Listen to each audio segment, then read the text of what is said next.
Asal saya dari Probolinggo, dari jurusan Teknik Pertanian, Kak. Teknik pertanian. Oke, luar biasa ya. Oke, jadi sekarang udah hari keberapa nih di Gorontalo? Mirip-mirip Makassar, cuman lebih panas di sini sih. Lebih panas banget ya, karena kemarin kata Bila, waduh panas banget Gorontalo. Iya, Hari itu pertama panas. sampai dari bandara, terus kemarin hari kedua ada penyambutan secara resmi di kantor Bupati kemarin, terus ada juga sesi ketemu sama para mentor dari masing-masing tim. Kemarin juga sempat diajak jalan-jalan ke Benteng, terus sama ke Danau Perintis. Oke, jadi gimana kalau menurut Hafid Gorontalo itu sendiri?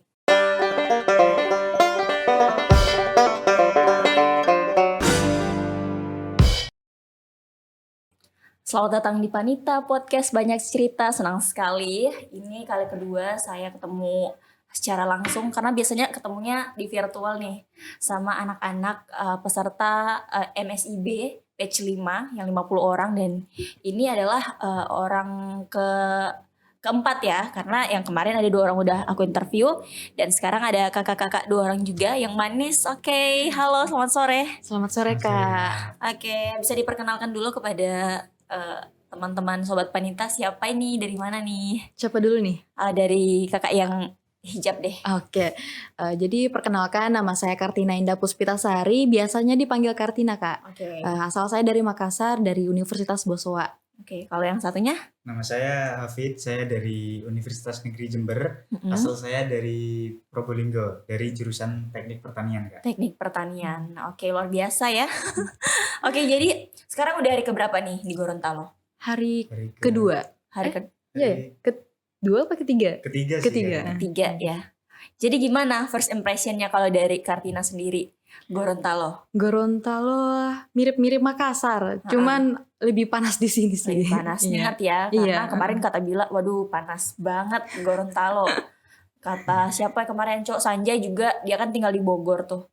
Nah itu katanya Bogor tuh suhunya kan adem tuh, pas kesini langsung shock gitu. Kalau Hafid sendiri? Dari saya kerasanya waktu baru turun dari pesawat sih. Soalnya baru turun dari pesawat aja udah kerasa banget panasnya. Kayak nyenget gitu di kulit. Betul. Terus habis itu selama kegiatannya ngapain aja? Selama 3 hari di sini kegiatannya ngapain aja? Kemarin itu pas awal-awal kita kan ada penyambutan dari Kabano pas malam hari pertama ya. Ya, hari pertama sampai dari bandara. Terus kemarin hari kedua ada penyambutan secara resmi di kantor Bupati kemarin. Terus ada juga sesi ketemu sama para mentor dari masing-masing tim. Kemarin juga sempat diajak jalan-jalan ke Benteng, terus sama ke Danau Perintis. Oke, jadi gimana kalau menurut Hafid Gorontalo itu sendiri? First impressionnya deh. Sebenarnya ini sih agak kaget juga, soalnya saya kan di Jawa rata-rata atap-atap rumah itu rata-rata pakai genting. Betul. Nah di sini kok pakai seng gitu? Apa enggak tambah panas gitu? Soalnya di Gorontalo sendiri kan udah panas nih. Ditambah lagi atapnya pakai seng. Itu kan panasnya lebih kerasa banget gitu di dalam rumah. Mungkin bisa bisa dikaji lagi kenapa nih orang Gorontalo pada pakai seng daripada genting. Saya sempat tanya ke teman yang asli Gorontalo, itu katanya produsen genting itu hampir nggak ada atau jarang gitu ya. Jadi masyarakat itu ambil gampangnya aja, jadi pakai seng gitu. Tapi 1 kali 2 kali ada sih yang pakai genting juga waktu perjalanan menuju ke BPMP itu. Gitu, tapi udah expect nggak sih Gorontalo bakal seperti ini dari situasi alamnya, dari dari kota penataannya dan lain-lain? Sebenarnya waktu ekspektasinya itu sebenarnya Gorontalo pasti kotanya agak besar gitu kan daripada di Jawa-Jawa gitu kan. Betul. Soalnya kan luar Pulau Jawa itu terkenalnya besar gitu. Ternyata baru sampai di sini keluar bandara, loh ini jalan provinsi gitu. Loh kok kecil gitu, betul. kayak jalan-jalan di desa-desa gitu. Ya nggak expect-nya itu sih. Betul. Ternyata Gorontalo itu kecil ya gitu. Terus nggak beda jauh dari Jember sih, kan kebetulan saya kuliahnya di Jember. Jember itu sebutannya, kalau teman-teman nggak tahu nih, Jember itu sebutannya itu kota 1000 gumuk. Gumuk itu perbukitan. Nah, sampai di sini, oh ternyata sama kayak di Jember. Nggak jauh beda, banyak bukit-bukitannya. Betul, Gorontalo tuh kalau dilihat ya, itu dikelilingi oleh kayak gunung ya. Iya. Gunung, bukit. Jadi ya itu ada tugas kalian mengelola segala yang ada di sini, alamnya gitu. Kalau dari Kartina sendiri, ini jurusan apa? Hubungan internasional. Kalau hubungan internasional, relate nggak sih sama program magang yang diambil? Sebenarnya Kak ada keterhubungannya karena di prodi saya itu kita bahas tentang isu-isu internasional. Salah satunya adalah isu lingkungan. Nah kan kita tahu nih kalau sekarang itu kita sedang berhadapan langsung sama ancaman yang cukup serius, itu perubahan iklim. Karena seperti yang saya ketahui juga, kalau ternyata ini perubahan iklim itu berdampak pada seluruh aspek kehidupan, terutama pada sektor pertanian. Jadi karena adanya perubahan iklim, terus mengakibatkan pola cuaca yang tidak menentu, juga itu ternyata berdampak sama proses pertanian. Jadi kalau misalkan nih ternyata sektor pertanian itu belum mengupayakan upaya mitigasi dari bencana perubahan iklim, tentunya itu akan berdampak juga sama ketahanan pangan nasional. Bahkan bukan cuman ketahanan pangan nasional, tapi seluruh dunia gitu. Dan itu pasti akan menjadi masalah global seperti itu Kak. Jadi relate sama isu-isu di HI. Jadi hubungan internasional relate dengan program magang yang diambil dong. Kalau ini sendiri, Hafid sendiri gimana tuh? Nah itu saya kebetulan kan dari teknik pertanian nih.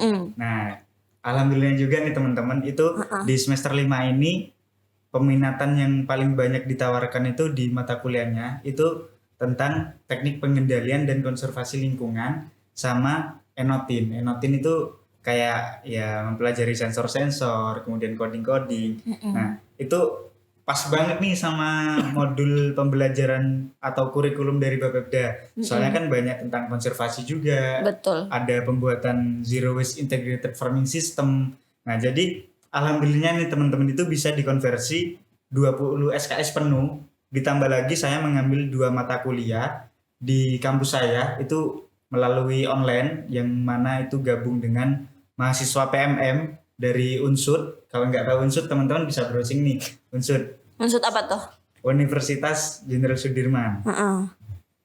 Nah itu saya gabung dengan mahasiswa PMM. Jadi dalam 1 semester ini bisa dibilang saya ikut MSIB sekaligus PMM. Betul. Jadi 1 kali mendayung tuh dapat semuanya. Iya. Gitu. Kalau ngomong-ngomong soal MSIB ya, kalian tuh magangnya tuh 4 bulan. Itu gimana dapat respon keluarga deh, gimana coba kalau dari Kartina? Kalau dari aku alhamdulillah orang tua mendukung ya. Soalnya dia bilang nggak apa-apa kalau misalkan 4 bulan itu kamu keluar kota ke tempatnya orang merantau sambil mencari ilmu gitu kan. Karena kalau kita masih di zona nyaman juga itu kan nggak bisa berkembang gitu. Jadi kata mama, terutama mama, dia bilang kamu kalau mau belajar ya ayo belajar, nggak apa-apa, selagi masih muda juga kan, pergi berkelana kemana-mana untuk mencari pengalaman baru sama ilmu-ilmu baru gitu. Tapi kan ini Kartina sendiri cewek nih, berani gak sih?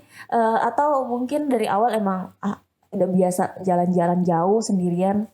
Kalau sebenarnya untuk pertama kali pergi ke luar Sulawesi sendiri tuh baru pertama kali dari Sulawesi Selatan, baru pertama kali ke sini, dan awalnya tuh sebenarnya takut karena nggak ada teman kan. Sebenarnya dari universitasku tuh ada 7 orang yang daftar, cuman aku, jadi agak khawatir juga. Terus aku bilang sama mama, ini gimana, aku takut ke Gorontalo sendirian. Tapi kata mama nggak usah takut, itu jadikan semua proses yang kamu lalui itu sebagai tahapmu untuk menjadi lebih baik lagi, lebih berkembang lagi ke depannya. Betul. Kalau Hafid sendiri gimana tuh respon keluarganya? Karena kalau Kartina kan di Sulawesi Selatan ke Gorontalo tuh lumayan dekat.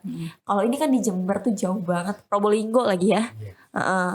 Gimana tuh? Apa mungkin orang tua ya udah deh anak cowok biarin aja gitu? Sebenarnya kalau dari orang tua sendiri itu nggak pernah kayak ngebatasin atau ngelarang saya yang saya mau pengen itu itu dilarang. Nah, kalau orang tua saya itu beda dari orang tua yang lainnya. Itu mereka semuanya terserah saya. Terus kemudian kalau mau ngapa-ngapain ya terserah saya. Tapi di situ ada enak gak enaknya teman-teman. Jadi kalau misalkan saya pengen ini, itu nggak bisa direkomendasikan sama orang tua gitu loh. Karena udah diberi kepercayaan penuh tuh. Sebaiknya gini, sebaiknya gitu. Nah itu tidak didapatkan di situ. Tapi enaknya lagi lebih banyak explore juga sih. Tapi di balik itu semua harus dijaga juga kepercayaan dari orang tua karena udah ngerestuin terus ngizinin itu kan mungkin buat orang tua itu hal yang berat gitu. Apalagi ngerelain anaknya berangkat ke luar pulau gitu yang mana jaraknya terpaut jauh 1000 km lebih kan. Betul. Dari rumah ke beda sini. Beda pulau soalnya. Juga iya. Jadi ya seperti itu. Jadi udah ada persiapan gak sih secara mental nih udah di Gorontalo atau mungkin ya udah ngalir aja gitu atau mungkin aku harus mempersiapkan mentalku untuk culture yang baru, lingkungan yang baru, cuaca juga beda gitu sama makanan-makanan juga beda. Kalau dari Hafid? Kalau dari aku mungkin untuk persiapan mental karena saya juga dari SMP itu juga udah aktif lomba-lomba organisasi-organisasi. Jadi kalau mental sendiri nggak ada persiapan yang gimana-gimana. Sebenarnya saya itu juga salah satu orang yang mudah beradaptasi juga. Tapi entah kenapa di Gorontalo ini beradaptasinya malah sakit tenggorokan gitu. Jadi menyesuaikan cuaca juga kan. Untuk cuaca di Jawa sama di Gorontalo sendiri kan agak berbeda kan. Betul. Di sini dekat Katulistiwa yang mana panasnya itu pure panas dari matahari. Betul. Terus kalau untuk persiapan barang-barang itu malah saya H-1 sebelum berangkat baru mempersiapkan barang-barang. Kenapa? Apa udah berubah pikiran atau apa aku nggak usah ikut aja gitu? Sebenarnya kalau pemikiran kayak gitu sempat ada sih, namanya juga kan jauh gitu kan. Jadi, ada pertimbangan gitu. Kok mulai ragu gitu. Terus akhirnya tanya ke orang tua, kok ini gitu. Terus ya udah dijalin aja, udah diambil juga kan Kak. Jadi ya udah bertanggung jawab terhadap keputusan yang diperbuat. Pilihan yang diambil juga. Iya, jadi ya itu packing H-1 ya cowok juga kan barangnya nggak banyak. Betul. Nggak sebanyak cewek juga barangnya. Jadi ya packingnya ya cuman gitu-gitu aja. Yang penting bawa baju, celana, terus kemeja, sajadah, sarung udah berangkat. Betul. Terus pas sampai sini kan kalian tuh yang di kelompok masing-masing udah akrab kan? Karena udah sharing-sharing terus tuh di virtual. Pas udah ketemu secara langsung gimana tuh keakrabannya? Apa masih awkward atau langsung akrab aja gitu? Kalau dari Kartina dulu deh. Kalau dari aku alhamdulillahnya langsung akrab. Ya karena kebetulan juga ada satu dari Makassar, itu dari Unhas, satu tim sama saya. Jadi dari bandara bareng ke Gorontalo. Terus ketemu sama teman-teman yang lain langsung ini, oh kamu ini ya, kamu itu ya. Betul. Karena ini bakal tinggal bareng selama 4 bulan. Iya benar. Kalau dari Hafid? Kalau dari aku sejujurnya aku termasuk orang yang nggak mudah inget seseorang gitu. Mungkin kalau ingat namanya masih oke lah karena hanya nama. Kalau untuk muka itu harus yang butuh waktu seminggu 2 minggu gitu baru hafal. Oh ini si ini gitu. Jadi waktu disapa, kebetulan aku kan ketua tim. Nah aku itu disapa pertama kali sama anggotaku di kantor bupati waktu apel. Halo Hafid gitu. Saya kayak mikir, lah ini siapa? Kan nggak kenal juga kan. Terus aku tanya, oh siapa ya gitu. Loh aku anggotamu. Oh ternyata ini anggota aku gitu. Ya gitu sih soalnya susah menurut aku untuk inget orang sekaligus nama dan mukanya itu sangat susah. Kecuali kalau 1 hari bareng terus gitu baru bisa hafal. Betul. Tapi ini kan mengingat hari ini hari terakhir karantina kan. Karena besok kalian akan dibagi-bagi di desa-desa. Agendanya apa malam ini? Malam ini tuh ada kebetulan hari ini ada kegiatan pembekalan materi CMS ya Kak. CMS terus ada dinamika kelompok sama nanti malam itu ada malam keakraban untuk semua peserta MSIB. Nah itu momentumnya tuh pas banget malam keakraban. Jadi kalian tuh harus mengakrabkan diri satu sama lain gak sih? Harus lebih bonding lagi. Iya benar-benar. Bondingnya tuh perlu banget karena mengingat ini tuh proses magang yang butuh kekompakan, butuh kerjasama, ya nggak sih? Kalau dari kalian berdua, kira-kira coba di-spill nama kelompok masing-masing. Dari Kartina dulu. Kalau nama kelompok aku tuh namanya Eco Cultivators. Kenapa Eco Cultivators? Jadi kemarin itu pas pembentukan tim, kami memilih Eco Cultivators karena dia kan membawa dua suku kata tuh. Ada Eco sama Cultivators. Nah jadi Eco ini kan dia menggambarkan sistem yang ekologi, sedangkan cultivators itu praktik bercocok tanam atau budidaya. Jadi dari nama Eco Cultivators itu tim kami berharap bisa menggambarkan bahwa tim kami ini memiliki fokus pada praktik pertanian yang berkelanjutan dan tetap mendukung lingkungan gitu. Jadi dari nama Eco Cultivators itu kemudian menjadi apa ya, harapannya kami juga untuk bisa menjalankan program magang di Bapeda Litbang ini khususnya dalam bidang pertanian konservasi itu yang bisa membangun pertanian yang lestari. Betul. Kalau dari Hafid sendiri? Nama tim saya itu Ego Flores, Kak. Kenapa? Coba siapa yang menemukan Ego Flores? Sebenarnya yang penemu Ego Flores pertama kali itu anggota saya yang mana dia dari jurusan hubungan internasional. Namanya itu Sela. Hanya Sela namanya. Itu merupakan singkatan sebenarnya. Singkatan dari OLELE Green Global Explores. Kenapa kok ada OLELE-nya? Nah, jadi ketika pembuatan nama tim itu dibatasi temanya. Jadi tentang tempat atau wisata yang ada di Kabupaten Bone Bolango. Jadi di situ tim kami ngambil OLELE karena kan ada lanjutannya tuh, nggak hanya OLELE. Nah itu karena dari tim kami itu nggak ada yang dari jurusan perikanan ataupun kelautan. Jadi ada tambahannya Green Global Explores. Nah green ini melambangkan dari prodi saya teknik pertanian dan juga prodi teman saya yang ada di jurusan kehutanan. Kemudian yang globalnya ini merupakan lambang dari teman saya atau anggota tim yang mana dia dari jurusan hubungan internasional. Betul. Kemudian yang explores ini melambangkan jurusan ekonomi pembangunan yang mana itu juga merupakan jurusan dari salah satu anggota tim saya. Betul. Nah, itu diharapkan nantinya bisa mengeksplor lagi permasalahan-permasalahan yang ada di desa yang akan kami lakukan magang di sana, itu supaya bisa menggali informasi-informasi dan juga menemukan solusi dari permasalahan yang ada di desa tersebut sehingga bisa mengeksplor lagi untuk ekonominya, sehingga ekonominya bisa bertambah di daerah yang kami tinggali seperti itu, Kak. Kalau dari program sendiri udah bisa di-spill kan kepada teman-teman semuanya, kira-kira programnya seperti apa tuh? Kurang lebih. Dari program kan sebenarnya dari Bapeda Litbang itu ada 2 project. Nah mungkin aku spill yang project pertama dulu nih, karena kan kita baru mau terjun. Nah jadi di program pertama itu kita bikin suatu inovasi produk tentang pertanian organik. Mungkin nanti bisa dari hasil produksi tanaman di daerah sekitar. Mungkin misal nih, karena kan belum terjun langsung di daerah, jadi nggak ada pandangan untuk apa yang akan dikembangkan. Misal saya ambil contohnya tanaman cabai.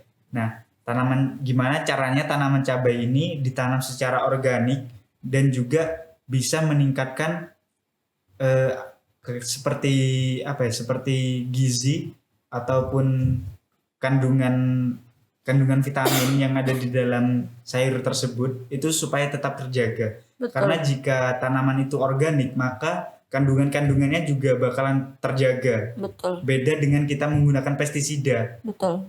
Kalau kita menggunakan pestisida itu pastinya tanaman tersebut sudah terpapar pestisida, yang mana pestisida itu untuk jangka yang panjang itu nggak baik untuk kesehatan si pengkonsumsinya. Jadi mungkin itu sih, nanti mungkin dari pandangan kami itu akan buat seperti bank gizi, yang mana nanti setiap rumah itu diarahkan untuk menanam ya seperti cabai atau sayuran-sayuran yang lain, sehingga mereka itu nggak bingung gitu sehari-harinya mau makan sayur apa. Betul. Jadi ada suatu tempat untuk pengumpulan hasil tanamnya tersebut. Karena kan seperti yang saya dapat informasinya itu, rata-rata masyarakat Gorontalo ini itu mementingkan ekonomi yang jangka pendek. Hanya memikirkan besok makan apa. Betul. Jika setelah didapat, mereka sudah nggak mikir lagi nih jangka panjangnya. Nah, jadi untuk itu sendiri biar masyarakatnya nggak berat, maka diadakan bank gizi tersebut sehingga mereka sudah nggak bingung gitu loh. Oh, pengen sayur ini, tapi kan mereka nggak punya. Nah, mereka bisa ambil di bank gizi tersebut. Betul. Nantinya bank gizi ini dikelola oleh satu orang, mungkin bisa dari rekomendasi kepala desa setempat karena kepala desa yang lebih tahu, sehingga itu bisa dikelola dengan satu komunikasi. Jadi kita komunikasikan ke kepala desa yang menyuruh langsung kepada masyarakat seperti itu. Jadi alurnya nggak belibet karena kan ya tahu sendiri masyarakat Indonesia nggak suka ribet seperti itu, Kak. Betul. Kalau dari Kartina sendiri, di-spill dong dikit programnya akan seperti apa nih? Jadi kalau dari tim kami itu rencananya kami ada beberapa program. Cuman saya spill satu, itu kami ingin jalankan program yang proyek pertama yang pertanian organik lestari. Betul. Jadi dari program itu rencananya kami akan membuat semacam penggunaan pupuk cair organik. Betul. Dan itu menggunakan bahan-bahan limbah dari rumah tangga. Kan jadi biasanya tuh ibu-ibu di rumah tangga itu kalau misalkan dia buat sayur, contohnya sayur kangkung nih. Sayur kangkungnya itu dia cuma pakai daunnya sama batangnya yang agak lembek. Nah, terus yang akar yang keras sampai akar itunya dibuang. Nah, dari limbah-limbah itu nanti yang akan diolah menjadi pupuknya itu. Nah, terus karena dari informasi yang kami dapat dari mentor kami di Desa Ilomata itu potensi hasil panennya mereka di sana adalah aren. Nah, jadi kami akan menggunakan aren ini sebagai sumber energi utama untuk untuk organisme untuk fermentasi dari limbah cair itu, Kak. Jadi untuk penggunaan pupuk ini juga kan nanti tentunya akan ramah lingkungan dan meminimalisir penggunaan pupuk pestisida. Jadi juga akan hasil tanam yang digunakan itu yang dihasilkan akan lebih sehat gitu, Kak. Oke, ini sebelum kita closing ya, satu pertanyaan terakhir untuk kalian berdua. Harapannya deh selama magang kali ini 4 bulan ke depan, kalau dari Kartina. Kalau harapanku sih untuk program magang ini, khususnya dari tim saya, Kak, kami berharapnya itu bisa memberikan inovasi ke masyarakat yang ada di desa tempat kami nanti magang, karena kami tidak ingin sekedar hanya magang secara formalitas saja, pas giliran kami sudah keluar itu tidak masyarakat tidak membekas gitu. Peran kita nggak membekas di desa tersebut. Jadi kami harapannya itu setelah kami pergi dari desa tempat kami magang itu meninggalkan bekas yang positif begitu. Dan semoga masyarakat juga bisa merasakan manfaatnya ya. Benar, Kak, benar. Jadi MSIB bukan cuma menyelesaikan tugas 4 bulan aja, tapi ini merupakan kolaborasi antara kalian dan masyarakat sendiri. Kalau dari Hafid? Kalau dari saya sendiri mungkin harapan saya bisa diterima oleh masyarakat karena itu yang sangat penting. Atau menjadi ketakutan. Nah, benar. Sempat overthinking lah sama tim. Gimana ya nanti pendekatannya supaya bisa diterima oleh masyarakat setempat. Nah, kemudian kebanyakan nih kalau dari mentor saya bilang itu masyarakat di desa itu lebih cenderung ke fixed mindset. Betul. Jadi mereka itu kalau mau berkembang itu butuh waktu yang lama. Sementara bertemu dengan kalian yang bisa dibilang ya growth mindset. Ya, semoga saja seperti itu. Nah, dari situ itu tugas kami gitu loh, supaya ketika kami sudah tidak magang di sini atau sudah selesai masa magangnya, masyarakat di desa tersebut mungkin nggak semuanya harus berganti ke growth mindset. Mungkin pemuda-pemudanya yang bisa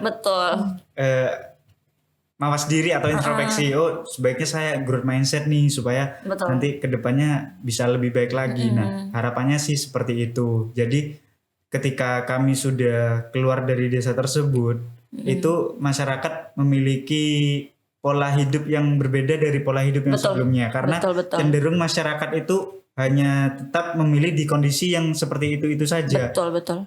Karena dia juga sudah terpengaruh oleh fixed mindset tersebut. Jadi ya seperti itu. Harapan yang selanjutnya mungkin bisa memberikan dampak kepada masyarakat yang mana itu dampak positif dan juga pola hidup yang lebih sehat lagi. Karena kan di desa saya sendiri sempat saya dapat informasi dari kepala desa itu ada 20 anak yang stunting. Semoga dengan hadirnya kita 20 anak yang stunting ini bisa pulih kembali dan hidup dengan gizi yang normal atau pertumbuhan yang normal sehingga mereka sama dengan teman-teman yang normal lainnya, sehingga pertumbuhan di desa tersebut itu bisa merata dan juga nantinya bakalan menghadapi Indonesia Emas di 2045.